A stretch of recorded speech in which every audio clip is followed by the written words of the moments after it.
So good afternoon. We're a brand new podcast and we are developing through change. So today I'm here with the key team. Mark, do you want to introduce yourself? Yep, my name's Mark, Mark de Bernhardt Lane. Bit of a mouthful, I know. Literally. And Dan. Hi everyone, Dan Lyus.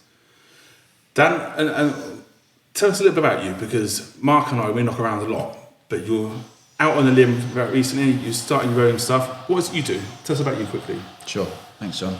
So about a year ago I started off as the founder of Developing Leaders. So I'm self-employed if you like, and I work predominantly with individuals and then do increasing amount of work now with teams and organisations. Main driver for this is just to help them be the best they can be. Love that. So today we're starting this brand new podcast and we'll go off on all different tangents, and it's about being real and about doing some really nice conversations, isn't it, and tackling some of the subjects. So Dan, over to you. What are we going to talk about today? Well, we just heard yesterday that the blueprint for ICB's integrated care boards has been released. That's going to cause lots of change and probably some increased stress and anxiety for our colleagues in that part of the world. So we thought, considering that, let's think about how to cope with change, either as an individual or as the system itself needs to shift from one thing to another. So we've got a couple of lines of inquiry. We'll maybe start off, if you're ready, with thinking about what it feels like when you're an individual in an environment and you start to feel misaligned to it and you need to make a move, or you're concerned that the place that you need to move to is going to be a stretch and it's going to make you act or need to be different than how you are. The gap is what we care about here. We've got to think about how do you cope with these changes and how do you plan for them. Because there's a lot about that, isn't it? I mean, you break that down, there's a lot of stuff from anxiety around it, around imposter syndrome, all these things that we all suffer with every single day that are really relevant right now. And the worry about paying your bills and all those sort of things are really relevant. And they do make you feel unstable, don't they? So we've got these senior leaderships now of the care sector, because we can talk about anything, who are probably feeling quite, what's happening? I mean, it's really tricky. Yeah. I just want to look back, and you mentioned about sort of gaps and things like that, and I've got a big sign sort of in my head, sort of stepping off and on the underground, sort of mind the gap. And I just want to explore that a little bit, because when we see something like that, we don't want to step into the gap. We know it's there. We take extra care to step over it. And I'm just wondering a little bit, why is there a gap there? And what's in that gap? Why we should avoid it? Part of me, I think the world, our systems, our jobs, processes are full of gaps. And sometimes we class them as bad things. But are they good things? Question. I think that's a really valid, interesting, thought-provoking conversation there, isn't it? Because, like you say, we quite often avoid the unknown. We don't know what's in that gap. And yet what we do know is, as a care system, we are not integrated. We have very fractious relationships between leaderships, and we have fractious relationships between the NHS and private social care. Voluntary sector, all are after their own little bit of the pot to make sure that it keeps on moving, and somewhere in between there is this gap and this void, isn't there?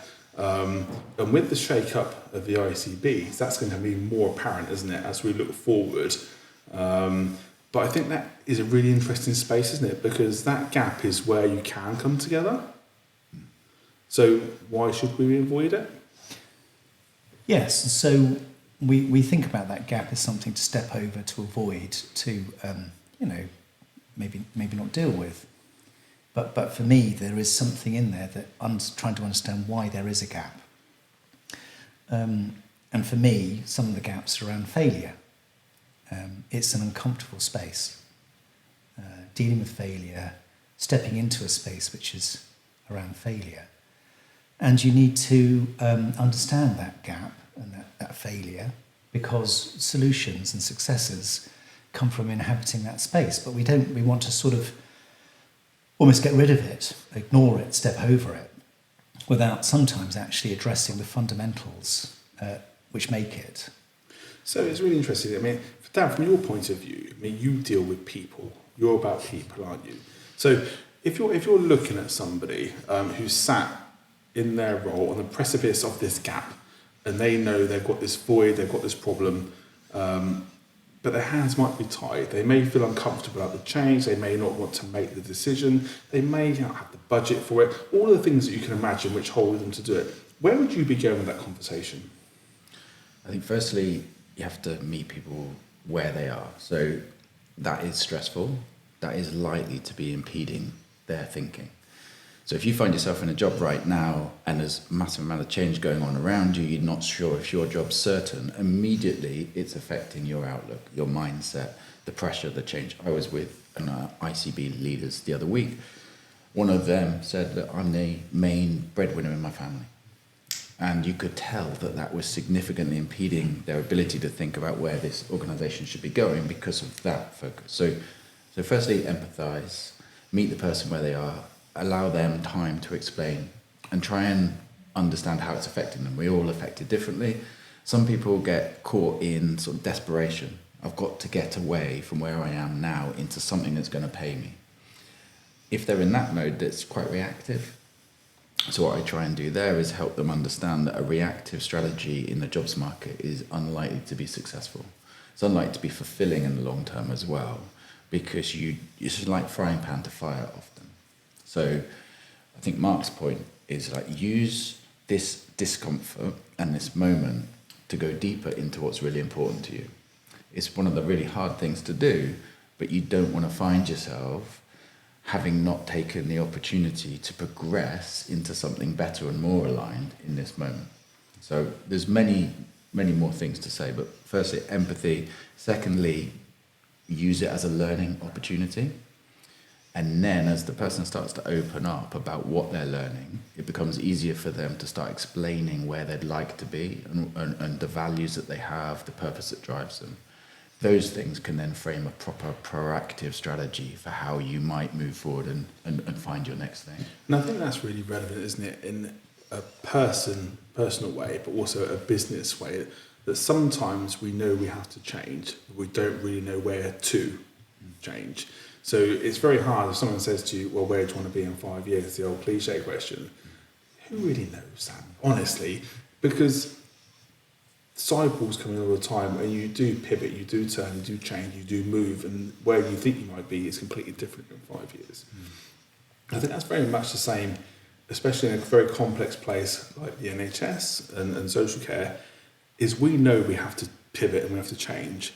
What that looked like is completely different, depends on what lens you're looking through, can't it? Because it's very easy to go, I'm in the ICB, I only really need this to happen. But by being so focused on this, you're missing the opportunities here. And that's the gap, isn't it, that you're talking about, is where are those opportunities that you're missing by being too focused on? Yes, it's also about, we're talking about a survival mode, aren't we, for us? And I'm talking from a person's point of view. And when you're surviving, what happens is that your sort of subconscious, your primitive brain, basically discounts a whole lot of things and narrows its focus. So you've gone too fast around the bend, car's coming the other way. You don't notice the bird song and the flowers and things like that. It's really there. And you tend to narrow your field of view.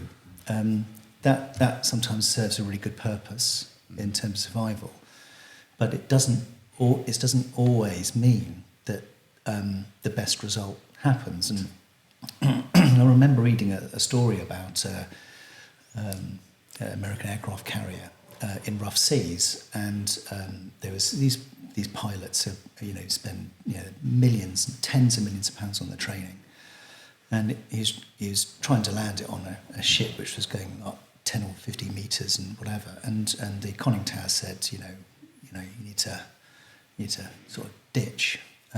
It's a very expensive plane, and he had all the training to do that. But he saw the deck and he said, deck safety, and he tried to land it regardless. He narrowed that vision and went and did it. Now that was a very dangerous thing to do. the guy in the conning tower used the famous phrase they used as he's doing a Ray Charles. And so literally went in and just landed it with great damage and risk to life and things like that. Overcame his training and things like that. So in survival mode, we narrow things, but actually, so in that disruption, you're talking about having this wider view, being able to be well prepared, well resourced enough to sit in uncertainty, really understand that, either from your personal point of view, what you need to improve and move forward, because it's in that, I'm not going to say failed state, but in that state there, that's where the deep learning happens. And so we need to be able to stand in that fire long enough to understand the answers. And that, I think, is incredibly difficult, because that goes against survival instinct. Yeah, it does. I think there's something in there, though, isn't there, also around permissions. Permissions is a big thing, isn't it? Giving yourself permission and also giving that person permission to do it. Because if you feel like you have no permission, you feel like you're basically in some sort of prison anyway, don't you? You're just sort of stuck. Because you can't make a decision, you can't move it forward, backwards, left or right. You're just literally going, I have to just carry on down this road, which I know is already failing. But it's something around understanding the person who you respond to, isn't it? So who's your, the old saying, manage your manager, but it's almost like understanding their pressure, understanding where they're coming from, and how you deal with that to make your pivot. And like you say, if you're sitting there long enough, you will do that, but it's almost trying to think that through at the beginning, isn't it? Saying, actually, how do I deliver this to that person?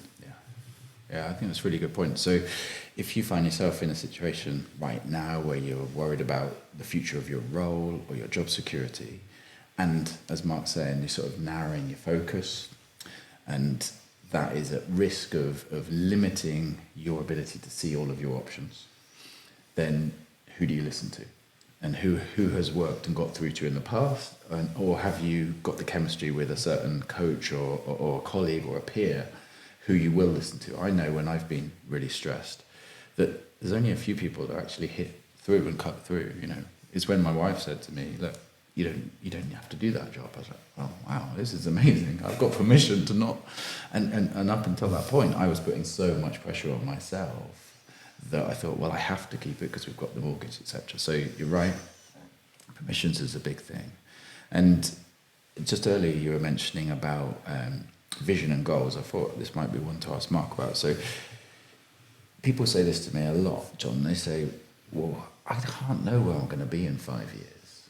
So why should I? And I just challenge that, because it's not about knowing where you'll be in 5 years. It's about setting a destination that you're trying to get to in order that you can judge progress against it. In 3 months' time, you may look at that destination and say, I'm changing it. It's a different destination based on what I learned in the first 3 months. So always have a go at setting where you're aspiring to get to so that you can judge your actions and spot your opportunities in that context. I like that, but also it brings forward to me is that you're going on it. It's almost like an expedition where you're climbing a mountain, and John, I know you like climbing big hills and stuff like that. You've got a summit you're going to go to, and of course you might set off towards that summit, and for me that would be the goal. It might not be the eventual goal. You might change en route, but for me, that if you're going to go and beast yourself across through the swamps and through the jungle and through the leeches and through the altitude sickness and things like Love that. the leeches. Yes, I remember those photos, and still disturb me. And I think you go through all of that, but actually you're so focused on that goal. And this maybe goes to the survival thing again. Is you don't look after yourself. So it's part of that teamwork. You've got your crew, you've got your expedition. You've got to look after their well-being, they're well-fed, their morale's up, and all those kinds of things to actually get to wherever the destination is. So with this 5-year question then, is it a misconception or is it two things that we're talking about really? Because historically, until this conversation, when someone's asked me, I'm thinking, where do I want to be in 5 years? And I always attribute that to a job role. And I always go, do you know what? I want to be the director of this. I want to be this. Whatever.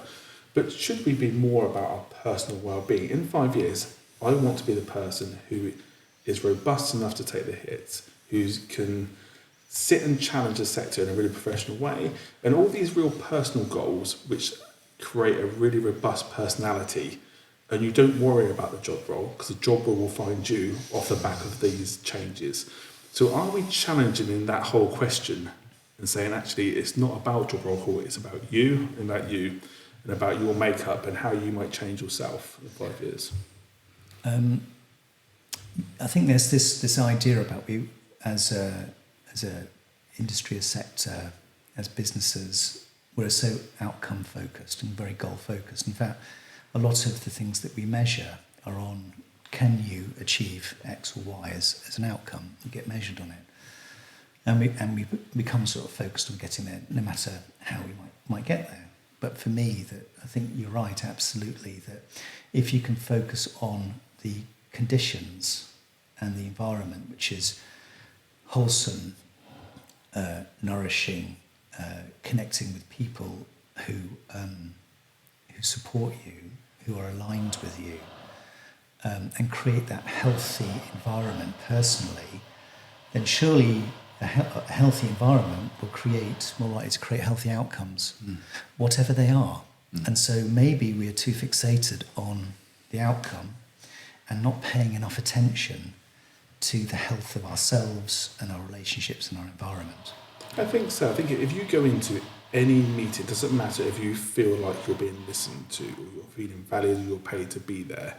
The reality is you're there because you've been asked to be there for some reason. Somebody has enough respect for you to say, come into this room and be part of this conversation. And I think if you go in there with the, I'm not going to get paid for this, no one's listening attitude, you're never going to get anywhere. And I think I've been through that so many times. We're going, do you know what, I'm just not going to turn up, you're wasting my time. But actually, as a person, that has changed me. I think you learn to be more proactive and you learn to pivot more and learn to not take it so personally. Because sometimes you can get caught up with a personal, you feel really personally attacked almost because I'm wasting my time. But I think there's something definitely in that, isn't there? And these builders are annoying me. Yeah, it decides to build something right now. Yeah, so everyone's, just so all listeners know, we've been sat here all morning and they haven't made one noise, and now we've got drilling. I think they're just watching us and laughing. They're trying to persuade us they actually do work. That's what it is. So, yeah. So, going back to that then, I mean, Dan, this is your job day in and day out. So that sort of probably really resonates with that conversation. Yeah. Well, what I'd say is if you separate out either your life's purpose into two areas, then you might separate it into work and family. That separation will cause attention and you'll make choices on the basis of it. And as Mark's saying, the ones that have the more tangible outcomes, outputs, the things where you can ship a product, where you can close a deal, that happen in the here and now, they always take precedence. The things about developing a fully rounded individual to become healthy, which is your child, in their later years, well, that's so intangible. In each moment, you're not seeing it. So you prioritize the short term, and that separation is a challenge. So what I encourage people to do when they set a purpose or they set a vision is to try and ensure that they're covering all domains. And, you know, for myself, when I say to people, I care about helping people maximize their potential and their maximum level of fulfillment and impact, that's the same for my kids as it is for me in my work. When I want to be fulfilled in my work, but I want them to be fulfilled. By having that together, I keep myself on the straight and narrow, if you like. And then I set goals around that, and a lot of my goals are quite like just habits, like get exercise done. You know, that has to be in front of me to remember to do that, because the temptation is just to sort somebody else's CV, to have a coaching session with somebody, to invoice somebody. But I end up getting up at the end of the day completely stiff, you know, kind of not having done enough exercises, feeling unhealthy. Then I'll miss future coaching sessions. I'll miss future opportunities to build people because I won't have looked after myself. So we have to try and be holistic. But to be holistic, you have to have enough time spent reflecting and saying, what's important to me and where would I like to get to? so that you can judge in the moment and stay balanced. So it is really understanding, so going back to the part of this podcast, the name of it is Mind the Gap. So it's understanding and minding your own gaps maybe. So we started off very much talking about the ICB and system gaps, but to overcome those gaps, we need to look at our own gaps and where are we dropping down. And it may be that someone like me, I'm really dyslexic, I know my gap, there's not a lot I can do about it, that's just who I am. So I have to mitigate that risk by bringing other people in or using AI or just cheating, basically. But ultimately, there's something about understanding yourself, isn't there? And building yourself up. So in 5 years, I don't want that gap to be there. I've got a coping mechanism for it. And that will allow me then to manage my manager in a certain way, to have the courage to say, actually, I'm just going to do it and apologise later. Because sometimes we have to do that too. Yeah, and spot opportunities. I mean, I would say, just like on dyslexia, I mean, you are finding a way and you've found a way, that's a strength. But you've also found a way to talk about it and therefore it decreases in its power. You've just mentioned it. That allows other people to understand that it's part of you. Now when they engage with you, it's less of an issue for you. you. I remember the first time I brought it up, I was quite embarrassed. And now I'm just like, I don't really care. Do you know what? It is what it is. I am who I am. So if you get a page from me and it makes no sense, there's a whole paragraph missing, phone me, talk to me. Yeah. Don't just take it on its merit, because actually what I do know is I've sent it to Mark before it's on John, I don't really understand all this. What does it mean? And we've gone through it and it's all been fine. So I think, again, it's about understanding who you're working with, isn't it? And giving each other allowances, because I would hope to say that nobody goes to work to do a bad job, but sometimes we're forced to do it by the handcuffs put on us by the system or by whatever sector we're in. I just want to take this back a little bit. I'm talking about, so often we hear about what you need to do. You need to sort of maximise your strengths and minimise your weaknesses. And once again, the weaknesses, could be a gap. But if someone with no weaknesses, they think they've got no weaknesses, will never learn, because you only learn with confronting and understanding your weaknesses. And sitting in that space. So for me, is that actually, should we be looking at, minimising our weaknesses, or accepting that we are, imperfect? I'm not saying that we then use it to endorse our behaviours or actions, but actually sit in that space and really understand the discomfort. Because something which is uncomfortable, you want to move across it like a bare feet on a hot beach. You want to get across that, and you don't want to spend some time there. Now, I've had last week I had a very uncomfortable meeting, which was largely entirely my own fault, and it really was. And I could have got the end of it and gone, okay, that's awful, but hey, let's move on, let's ignore it. But I chose to sit, and I did have a very uncomfortable weekend, really reflecting upon, my role and my responsibility in the outcome which happened there. And I was lucky to have some people around me who enabled to support me to stand in that space. I didn't feel at that time, equipped or resourced to do that all on my own. But that's really key, isn't it? Having the right people around you. I mean, thinking through your friendships, professional or otherwise, is really important. I love that phrase, show you your friends, I'll show you your future. It's really relevant. When I think back to my childhood, lots of my friends are now drug addicts or passed away. I'm not like that because I choose a different path. But it's very easy to go down a single route based on your friendships, isn't it? So I think there's always a little bit around having the right support, having the right friendships, understanding their influence on you as well, and also being aware of Peter Pan advice where they're not thinking about the bigger picture, they're just giving you the ideal. I mean, everyone's going to have an opinion, and so you need to sort of, be, reflective about their motivations and sharing it. But trusting people is really important, and respecting them. But I think for me, this idea, going back to this idea of sort of looking at that weakness and trying to understand it is, has a degree of discomfort. But we need to face ourselves, and I think so often that, you know, it might be stupid, and I've been accused of being negative, and I do understand that, but I think for me, negative spaces allow positive spaces to be read, so the white on the page allows the text to be written. So we need to understand this, and so for me, is really understand that, because what we need to do to get around ourselves, and this is a work in progress, early stage, certainly for me, is that we need to be able to face ourselves. Yeah.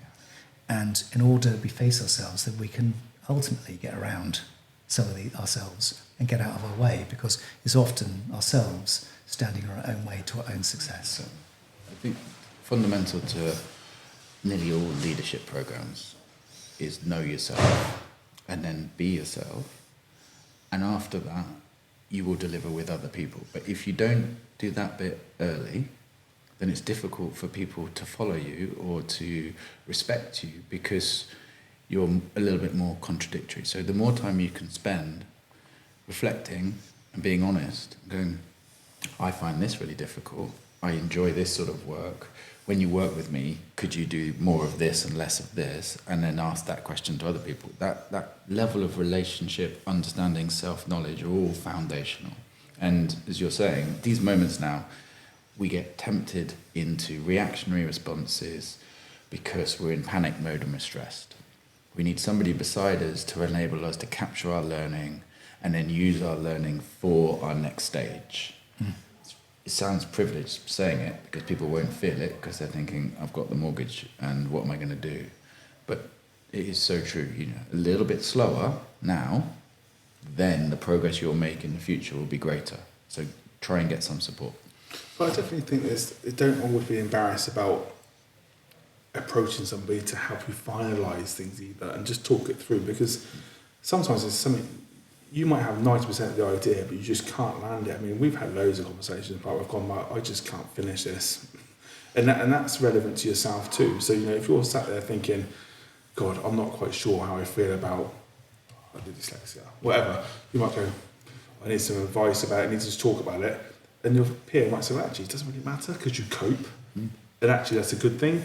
And it just settles it down for you, going back to that imposter syndrome where, am I good enough, should I be here? And actually you are there because you are needed. Yeah. And you should embrace that. And everybody's not always looking at you. You know, we think that we're the centre of most things. We make ourselves the centre of most things in our head, but a lot of people have got their own stuff to get on with. So it's not as big an issue. But to get stuff back in context, yeah, a discussion is really helpful from somebody that you trust. So I'd like to go back and look at, you know, relationships and the value of those, both in work and otherwise, especially in these points of transition. But you talked about this sort of, we're in a crisis moment, or a moment of disruption when it comes to the NHS and to social care, and that's affecting a lot of people. And as a sort of wider sector, which is almost perpetually in crisis nowadays, we develop, obviously, a crisis mentality, which is very focused and very narrow because it's surviving. It's getting from A to B, which we've already said that necessary is not necessarily the best thing to do. And that we inhabit that moment instead of actually being able to have that perspective, because the luxury of perspective, the luxury of taking time out to truly stand in that moment of discomfort and really understand it, where the solution is. That's where the success lies. But we don't do that. We move through it. And of course, we don't think about, that's first horizon stuff, isn't it? We don't think about the second and third horizon, where we actually feel like we want to be, and actually imagine that and manifest it that way. So what we need to do, but these kinds of, in this crisis, both personally and organisationally, we don't value it. We don't almost allow for it. And give ourselves permission and others permission to do that. It's really rich, because obviously we've just had that whole discussion about the individual. What's an organisation? It's a bunch of individuals. What do we find ourselves doing within an organisation? The sort of the hyped up version of what's happening to us as individuals. And so it's even more important in that context. How does the organisation pause, reflect, learn before it goes forward? And now, you know, some of these parts of the system, the ICBs, are possibly going to be looking at, well, we're going to have to remove people. So that may well happen, but how they go about that won't just affect those people, their family. It will affect them if they remain, and then it will affect the organisation going forward. So your point about, think carefully, plan purposefully, think longer term, think holistically, these are all key, both at the individual and the organisational level. But I think when we look at the ICB particularly, if we look at what they're there for, personally, I don't think they've achieved it.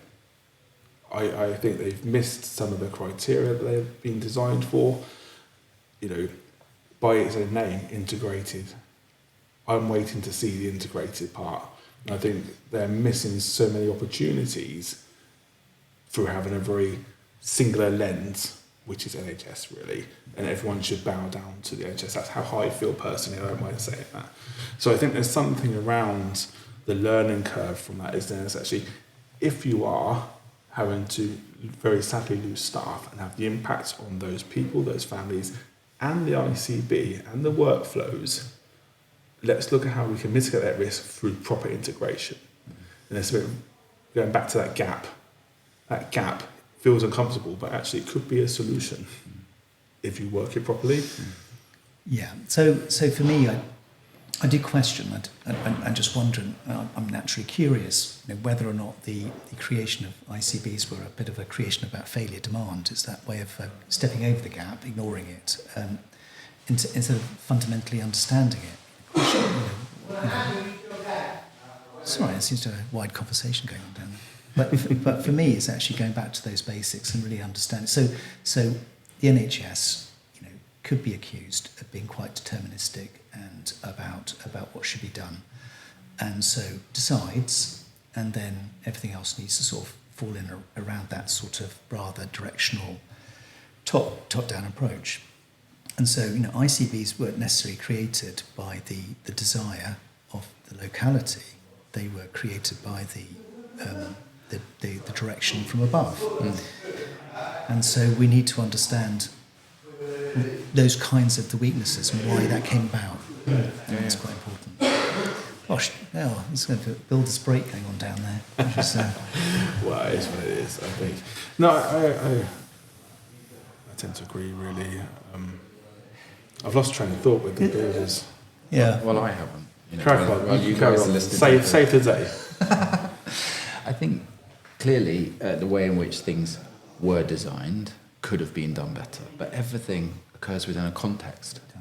And so often the solution that's coming forward now is the answer to yesterday's problem, and it's a little bit better. Yeah. So and the individuals involved very rarely are thinking in a sort of a devious way. They're seeking to improve. Now, it is the gap, if you like, between strategy and implementation is the challenge. There was too many individuals who can think very well at a broad systematic level about what needs to be different, but have not had sufficient experience or don't listen to the people who actually do the work closer to the front line in order to create some sort of transition that's meaningful. So I think ICBs, there's nothing conceptually wrong, and the individuals in them are excellent individuals. Oh, incredible. But the task and the tools they've been given mean that it's very difficult to fulfill. Do you think, though, that the ICBs obviously they've inherited nothing short of a shit show, to be fair. But I think there is something around that we're just seeing a migration of almost a lot of the same, because they were the CCGs and they were dealing with the same stuff under a different name.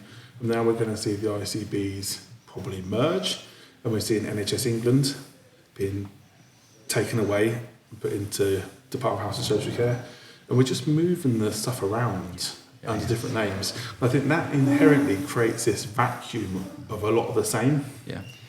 Can I just so for me, we are going to get a lot of the same if we operate within the paradigm that we operate in, and that is around the kind of medical clinical model of treatment. And I know we talk about various shifts, but if we still operate in the existing paradigm, what we'll do, we'll interpret that shift within the existing paradigm, rather than having the space to actually, and the support and the ability to step out and around that and reimagine something completely different.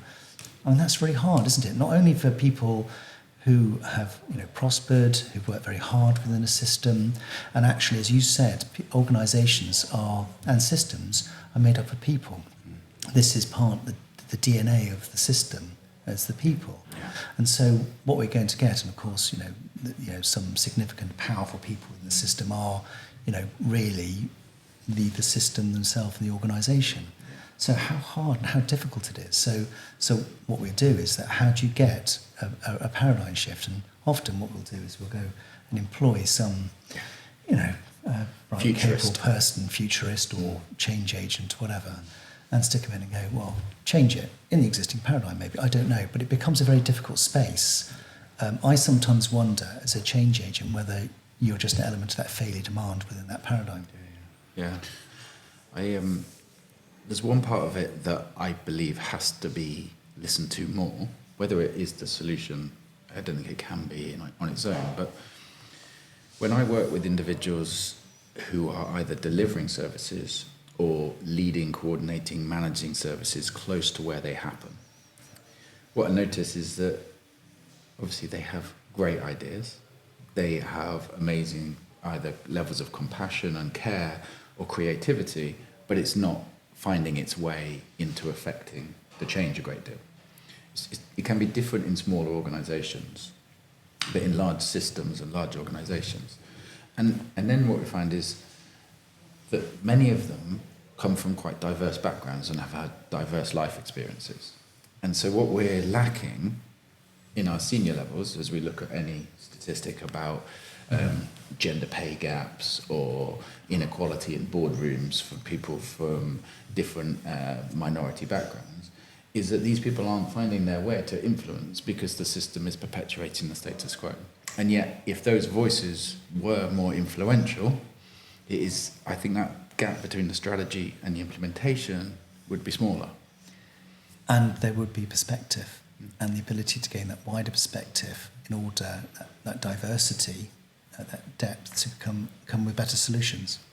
But I think there's something around, isn't there, also around the people who we perceive as the leaders, be it the CEOs, the DASs, whoever it may well be. I think we need to see some long-term continuity. We see people rotating through this very, very quickly, very, very often. And that means you can't really go for a long-term plan, because if I've got plan A, I then retire, you come in, your plan A is not the same as mine, and it all changes, and that's a problem. The long-term strategy has to be followed through by the management, but we need to create a structure which is able to pivot. We need to, these big operations, these massive companies, NHS, whoever it is, they find it really hard to pivot because there's too many bits in the way. But what we do know is if you've got down a route that's failing, don't just stick it out, pivot. Even if it's by 1 degree, and you may well fix it, but the hands are so tied, that's the problem. That's where a small company like Unicare, I can go, I'm just going to pivot, I'm just going to go, and I will change because it makes financial sense or business sense to do that. So how do we create this environment? I mean, I think that's a conversation for another day because we've been on it for nearly an hour, guys. Keep going. So we're going to have to put it to a close in a minute. But I think, we need to work into a system that can pivot, can be flexible, but also have the management structure which is there long enough to see something through. Yeah. If you're going to commit to being a DAS, you're going to commit to being the head of the ICB, commit to a certain time period and see it through. So there's a good opportunity here to just say, in amongst what's in that blueprint for ICBs is this increased shift to neighbourhoods. That shift to neighbourhoods has within it the previous thinking of smaller multidisciplinary teams, which was kind of through PCNs and the like. There's findings in your work, John, through the Bertsorg work of when you've got teams of about 15 multidisciplinary individuals with high levels of autonomy, you can get a lot more agility. But once you sort of scale up And certainly when you're in organisations 150 and above, bureaucracy creeps in, systems have to be there to organise, and with that, your agility can decrease. The NHS being huge lacks that agility. So I think if you go forward, if you want people to stay in roles for longer and to remain agile, then how they construct their units or their teams becomes really important. And if they can have more freedom from above and not so much politicisation to go down routes that they know are working and to maintain them, instead of somebody coming in and going, right, let's scale that up, and then they become a large bureaucracy. I think that would be better. I think so. I mean, the neighbourhood teams is a conversation for another day as well, because it's really deep. I mean, I've had some exposure to this. I think the neighbourhood teams, in principle, sounds incredible, doesn't it? You know, self-managed systems at a local level where you can really flex and you can change. I think the fundamentals here, system maturity isn't there, mutual respect isn't there. There's the budgets are always held by somebody who wants to hold those budgets so tight that you can't breathe around them. So there's lots of things we've got to work through before we can start doing that, including that co-design work. And it has to be a co-design. It cannot be them telling us. It has to be, how do we do this together? Because even if we look at the AI that they're using in primary care, you know, to forecast people that may go into acute systems soon. Brilliant. Very, very clever. So what? You've got no way of dealing with that knowledge and that data you've got, because we've got no pathways to send to one. So I may well know that I've got 10 people that might have acute diabetes coming up and they're going to go into hospital. Brilliant. You knew that last week. You knew that by being the GP. You knew that by being somebody else. So now what do you do with that? So it's about the sector coming together, and that's a much bigger conversation, isn't it? Yeah, I think that the AI aspect is quite interesting, because once again it's largely based upon a sort of a medical model about the chances of someone entering into hospital and then addressing them, but using a data set which is modelling around sort of clinical medical things, and this speaks to the wider sort of system design, is that if health is determined by wider social determinants more than within the health sphere itself, is why is health designing health when the wider social determinants should be actually leading on the design of health, just as much as that we should be looking at the intelligence from those data sets, from employment, from education, from housing, and welfare, and those kinds of things, in order to inform who needs help and support, which might have a non-clinical, non-medical thing, but also will inform those people who present themselves into the healthcare system. So for me, the whole paradigm about how we approach these things and who decides needs to be sort of widened right at the inception or conception stage. I think so. I think we're more often missing the trick quite often, and I attend lots of local care partnerships. I think that's the perfect place to do this. Fund the local care partnerships properly to co-design the neighbourhood stuff, because you've got all the partners in there. You've got the police, you've got the fire, you've got the social care, you've got everybody in there, and health and primary care. Have those as a place, as the hub that co-design what the neighbourhood plan looks like. But you need to fund it properly, and people that come to these meetings need to be funded to be there, to give their time, because actually what we do know is, it's no disrespect to primary care, their businesses, they will not do anything unless you pay them. But social care is expected to rock up and do what they want to do. Look, I think we're running out of time, guys. So should we draw it to a close? I think we need to finish with Dan. Dan, reflect on this conversation. Give us 3 takeaways that you think are really relevant that people can take away and think about. I love putting people on the spot. You did. Thank you, yeah.